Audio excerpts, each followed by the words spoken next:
Bonjour à tous, bonjour à toutes, bienvenue dans une nouvelle vidéo. J'espère vous trouver au meilleur de votre forme, comme toujours. Pour ceux qui sont en vacances, j'espère que vous profitez bien. Pour ceux qui sont au boulot, courage avec cette chaleur. En tout cas, dans cette vidéo, nous allons parler Real Madrid et nous allons parler d'Arda Güler, un jeune prometteur. Beaucoup d'équipes étaient derrière lui, notamment le FC Barcelone avec une première proposition. Son directeur sportif Deco qui se serait même déplacé jusqu'en Turquie pour parler, négocier directement avec la famille du joueur.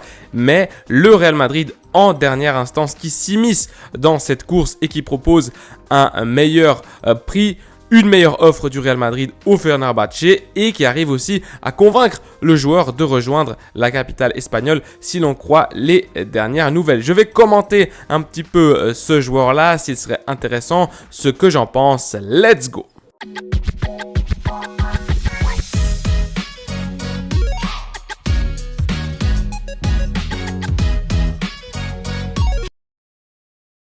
Mes amis merengues, comment ça va? Ça faisait longtemps, enfin une vidéo, et dans laquelle nous n'allons pas parler de Kylian Mbappé. Je sais, plusieurs autres créateurs de contenu très connus vont vous faire toute une série sur Kylian Mbappé et réagir à la moindre rumeur. Ce n'est pas mon cas parce que tout simplement ce thème-là me fatigue. J'en ai marre de ce joueur, il n'a qu'à décider si oui ou non il veut venir au Real Madrid, entre 180 et 200 millions, je pense que les deux clubs peuvent s'entendre. Et si c'est une histoire de fric, si c'est une histoire d'argent, alors ça veut dire que le joueur ne veut pas vraiment venir au Real Madrid. Il veut tout simplement être le mieux payé, dans les meilleures conditions, etc. Et comme je l'ai déjà dit, c'est une attitude que je n'aime pas chez ce joueur-là. Mais grâce au monde, évidemment, il y a d'autres joueurs sur la planète football et des joueurs jeunes et prometteurs. Il y en a pas mal.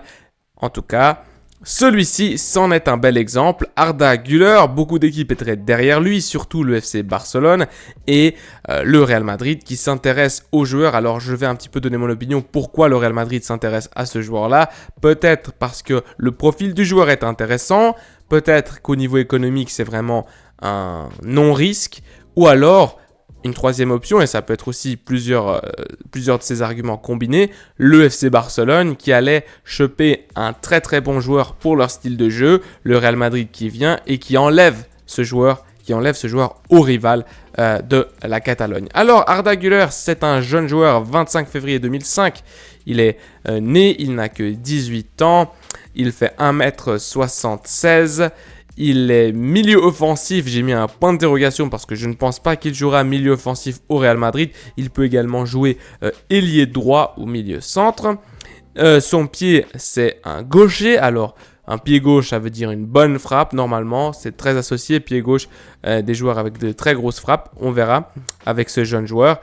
Et il vient de Turquie.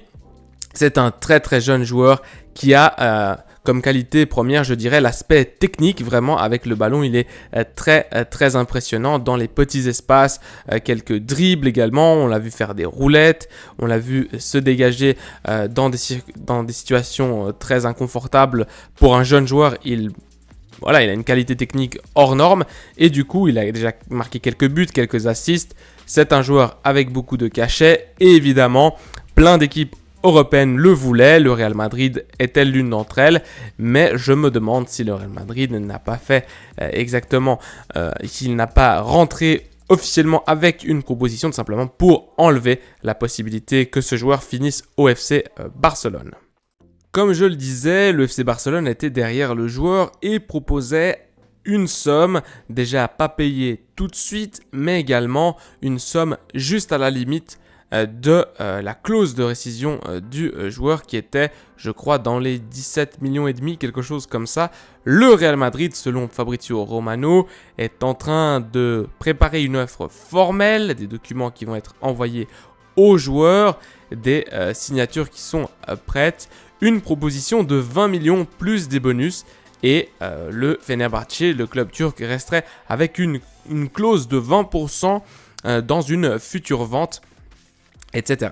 Et du coup, pourquoi le Real Madrid fait ça? Parce que le Real Madrid veut rester évidemment en bonne relation avec le club turc, mais aussi parce qu'il veut proposer une meilleure offre que celle qu'a proposé le FC Barcelone. Alors Arda Güler pour 20 millions d'euros, c'est un non-risque comme je l'ai dit parce que c'est un joueur qui est extrêmement jeune et dont les prémices qu'on a vues de ce joueur jusqu'à maintenant démontrent une qualité technique hors du commun pour son jeune âge. Et du coup, à la limite, c'est un flop, il ne marche pas, eh bien, tu es sûr de le revendre 15-20 millions, en gros, relativement le même prix auquel tu l'as acheté. Donc du coup, tu ne vas pas perdre d'argent, tu vas sûrement faire de l'argent si tu ne veux pas le garder dans les prochaines années. Il joue pas mal, mais ce n'est pas ton titulaire. Tu le vends et peut-être tu gagnes 10, 40 millions, on va savoir 50 millions si vraiment il explose. Ou alors, eh bien, tu fais une très bonne affaire, tu achètes un très jeune joueur et eh bien, il devient une star dans ton équipe. Arda Güler choisi selon Mario Cortegana, vous le voyez ici, la capture d'écran de The Athletic, qui est un journal sportif. Arda Güler choisit le Real Madrid plutôt que le FC Barcelone. Alors, on avait eu des échos dans une interview du président du FC Barcelone, Joan Laporta, lui-même, que le joueur serait en passe de signer avec le FC Barcelone. Et finalement, selon les dernières nouvelles, donc là je vous ai mis Fabrizio Romano et l'article dans The Athletic de Mario Cortegana, qui sont de bonnes sources, en tout cas selon moi, le jeune joueur qui aurait préféré le projet sportif du Real Madrid. Je pense également que le Real Madrid lui propose plus d'argent, non seulement ça, mais également plus d'argent au club et surtout un paiement tout de suite immédiat, pas comme le FC Barcelone qui en ce moment a des problèmes économiques et qui, je pense, ne pourrait pas tout de suite payer l'intégralité du transfert. Alors 20 millions, comme je l'ai dit, c'est un bon montant, je pense, pour un joueur comme ça. C'est vrai que si on parlait de 20 millions il y a peut-être 10 ans, pour un jeune joueur de 18 ans, on crierait au scandale. Mais là, vraiment, avec l'inflation, évidemment, les clubs dopés en première ligue, eh bien, 20 millions pour un jeune talent qui peut devenir un grand joueur, ne sait-on jamais. Eh bien, c'est un risque à prendre. Et pour moi, c'est un non-risque, je le rappelle, car on pourra toujours le revendre au cas où il ne fonctionne pas très bien pour un minimum, je pense, de 12, 15, même 20 millions. Je ne vois pas comment il pourrait descendre de là à l'exception vraiment qu'il devienne très très nul, mais c'est rarement le cas. En termes de statistiques, c'est un jeune joueur, 1547 minutes jouées la dernière saison, 6 buts, 7 passes décisives. C'est un joueur voilà, qui a joué 35 matchs, donc quand même presque tous les matchs avec son club. Milieu offensif comme position principale, mais je pense qu'à mon avis, il ne va pas jouer. S'il arrive au Real Madrid pour jouer, parce que je pense que le Real Madrid est en train de réfléchir, est-ce que le joueur, il vient en Espagne et il joue d'abord avec le Real Madrid Castilla, avec l'équipe B pour s'habituer au climat de la compétitivité en Espagne, et ensuite peut-être l'année prochaine rentre dans l'équipe principale, ou alors peut-être un deal dans lequel le Real Madrid achète le joueur, mais le joueur décide de rester un an en Turquie. Selon ce que j'ai pu lire sur Twitter et d'autres médias sportifs, eh bien, la volonté du joueur, c'était de changer d'air et d'aller jouer dans une autre équipe. Donc, rester au Fenerbahçe, ça me semble un peu compliqué si la volonté du joueur, c'est justement d'aller jouer au football dans une autre équipe, dans un autre championnat. Alors, pourquoi pas la solution du Castilla ou alors venir jouer directement au Real Madrid. Le problème, c'est qu'au Real Madrid, il y a beaucoup de milieux de terrain. Je ne pense pas que Güler serait un titulaire indiscutable pour Carlo Ancelotti. Alors, dans ce cas-là, que faire ? Parce qu'on a plusieurs options ici.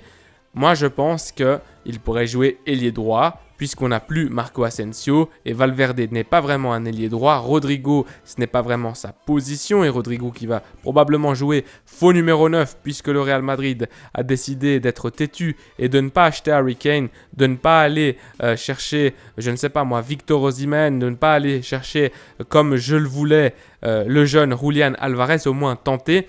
Eh bien, il y a également d'autres noms qui sonnent, par exemple Vlahovic. Je ferai peut-être une vidéo sur Vlahovic, qui est un joueur très intéressant également. Mais pour l'instant, aucun numéro 9 pour le Real Madrid. Alors, pourquoi pas Rodrigo dans cette position-là ?